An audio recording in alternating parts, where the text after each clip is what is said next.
လောက်ကိုင်းကိုကအထူးတည်တတ်တဲ့မြန်မာကျောင်းဖြစ်ပါတယ်ခင်ဗျာကျောင်းလာကြိုးတာပါဖြစ်ပါတယ်ခုဒီကျောင်းကတော့မြန်မာလူမျိုးတွေကိုဒါအခမဲ့စာသင်ပေးနေတယ်နော်ကျောင်းလက်ခမသွင်းရဘူးအဲ့ဒီအပြင်စာအုပ်စီကိုလည်းအခမဲ့ပေးတာနော်လောက်ကိုင်းကအုတ်ချုပ်တဲ့အာဏာပိုင်များအားလုံးရွှေရွှင်ချမ်းမြေ့ကြပါစေကြမှာပါစေ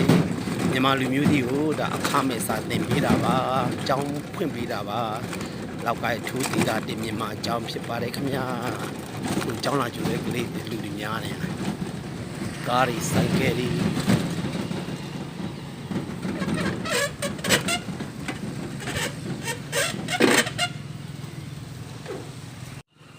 လောက်ကိုင်းမြန်မာအကြောင်းဖြစ်ပါတယ်ခင်ဗျာ